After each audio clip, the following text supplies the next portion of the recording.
Oi, tudo bem? Esse vídeo aqui ele é um corte da resolução completa da Santa Casa 2024, o segundo dia. Se você quiser ver a prova inteira, mais questões da Santa Casa ou uma playlist temática, todas essas playlists estão com link na descrição. Beleza? Vamos para a resolução? Questão 9, a nossa primeira questão da parte dissertativa da Santa Casa. Questão 9, Santa Casa 2024, dissertativas. Então tem aqui o espaço de rascunho, o espaço de resposta fica lá embaixo, eu vou subir ele para a gente fazer tudo na mesma tela, beleza? Para eu não ter que ficar subindo e descendo. Então a guanidina CCN3H5 é um composto que pode ser formado no sistema biológico e liberado pela urina de pacientes com mau funcionamento dos rins, guanidina. Em laboratório, a guanidina pode ser obtida, sintetizada, produzida a partir da decomposição térmica do tiocianato de amônio, NH4SCN, tiocianato de amônio, que é um composto formado a partir dos íons tiocianato, SCN-, é um composto formado a partir dos íons tiocianato, SCN-. Essa reação é representada pela equação. Então tem a reação química que acontece e a gente representa, pela equação que está aqui. Então tiocianato, 3-tiocianato produz 2 guanidina, H2S, ácido sulfídrico, e CS2 líquido aqui. Então sólido, líquido, gás, tem essa equação aqui, uma decomposição térmica. E tem calcule a massa molar da guanidina, que a gente sabe que a guanidina é essa daqui, represente a fórmula do íon amônio e sua carga. Tranquilo. Massa molar e fórmula do íon amônio. Ele te falou que o tiocianato é SCN-. Se o tiocianato é SCN-, o amônio, porque é tiocianato, olha só, tiocianato de amônio. Se o tiocianato é -1, o amônio é o NH4+. Aí a gente tem que fazer a fórmula desse íon, tudo bem? Não precisa fazer a estrutura de Lewis, não precisa representar as ligações, é só a fórmula NH4+, e calcular uma massa molar da guanidina. Muito tranquilo, fácil, tá? B. Apresente a geometria do ácido sulfídrico, H2S, então fazer a geometria molecular. Aí aqui já é mais médio, tal, geometria de um cara aí, mas é muito conhecida essa geometria aqui. Água tem a mesma geometria do que o ácido sulfídrico, é só fazer a geometria angular dele. A gente já conhece isso, vou explicar. E classifique essa molécula quanto à sua polaridade. Como ela é muito parecida com a água, tem a geometria muito parecida, a água tem geometria angular e é uma substância polar. O H2S, que vai ser o oxigênio trocado pelo enxofre aqui, o H2S vai ter a mesma geometria e também vai ser polar. A gente já vai fazer tudo isso. Então, subiu o espaço de resposta, era o rascunho aqui. Subiu o espaço de resposta. Massa molar, fórmula do íon, geometria e polaridade. 4 coisas. Cada coisinha vai valer uma parte ali, 25% da questão. Temas das questões já falei, Massa molar, geometria e polaridade, uma parte aí de química geral bem tranquilo aí pra gente. Então, item A, a massa molar da guanidina, CN3H5E. Então eu colocaria assim, para o corretor ver que eu estou fazendo essa conta da massa molar. Então a massa molar da guanidina, parênteses, coloquei a fórmula da guanidina, é massa do carbono mais 3 vezes a massa do nitrogênio, porque tem 3 átomos de nitrogênio na molécula da guanidina, que ele colocou aqui no texto e na fórmula, mais 5 vezes a massa do hidrogênio, porque tem 5 átomos de hidrogênio na molécula. Aí você olha a tabela periódica que é fornecida pela prova, pela banca da VUNESP, aí você coloca lá, 12, que é a massa do carbono, 14, que é a massa do nitrogênio, 1, que é a massa do hidrogênio. Aí fica 12 mais 3 vezes 14, 42, mais 5 vezes 1, 5. 12 mais 42, 54. 54 mais 5, 59. Qual que é a unidade da massa molar? Grama por mol. Não é 59, não vai esquecer a unidade. Circulei, pus 2 barrinhas, já fiz 25% da questão. Olha aqui, tranquilo. Aí, a segunda parte de item A é a fórmula do íon amônio. Já expliquei para você, O tiocianato é -1, Se o tiocianato, que é tudo isso daqui, é -1, a outra parte da molécula, para ter o balanço de carga, tem que ter carga mais 1. Então, NH4+ é a fórmula do íon amônio. Beleza, fizemos o item A, já é metade da questão.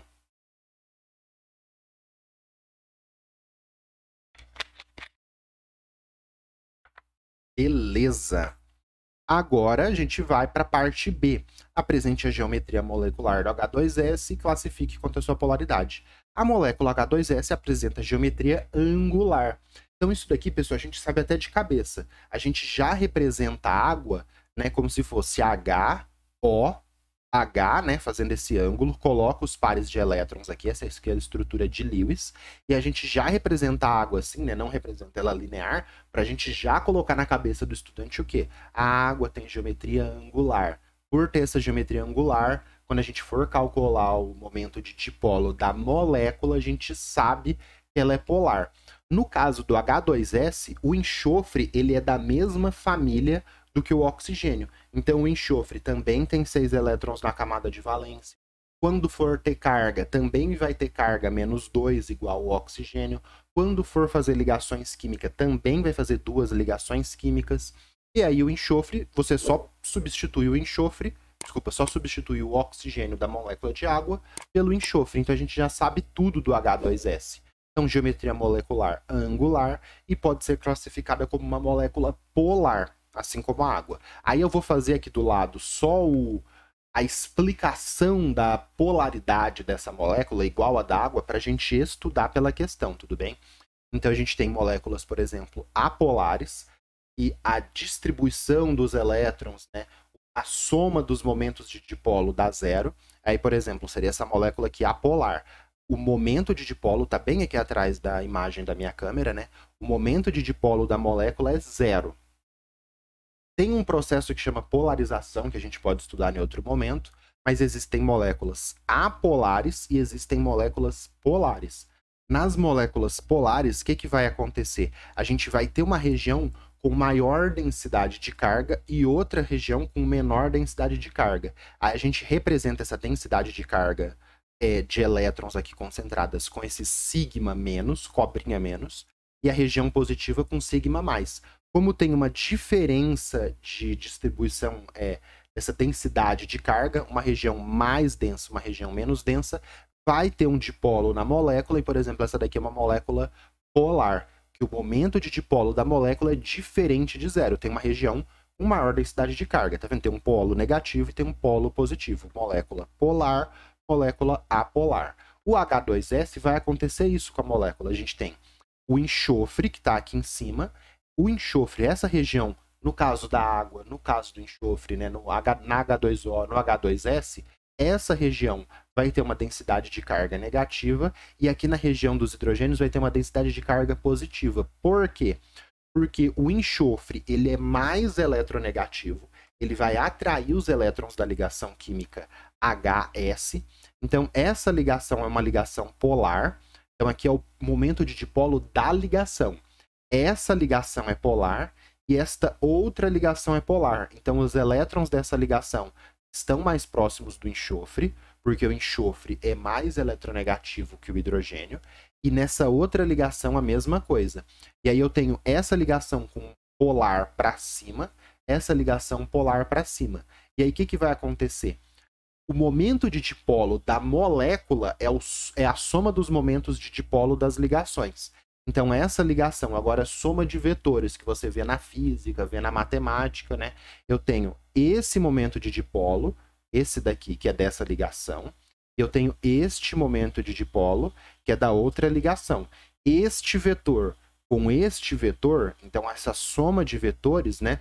A soma de vetores você coloca, né, a cabeça de um na bundinha do outro, né? E aí você faz a soma de vetores, gerando esse momento de polo resultante. Então, o momento de polo resultante deste com este vai ser uma seta assim, ó, como se fosse a tampa da caneta para cima. Este momento de polo resultante ele passa bem aqui pelo meio da molécula, e aí aqui em cima está com maior densidade eletrônica, né? Vai ser o sigma menos, e aqui embaixo vai ser o sigma mais. E a gente fala que o momento de polo dessa molécula é diferente de zero, porque os momentos de polo das ligações, né? Então as ligações são polares, mas pode acontecer dessas ligações polares se cancelarem, como é o caso do CO2, que as ligações são polares, mas a soma se cancela, do CH4, que você tem ligações polares, mas a soma se cancela. Aqui a soma dos dipolos de ligação soma e dá um dipolo resultante diferente de zero.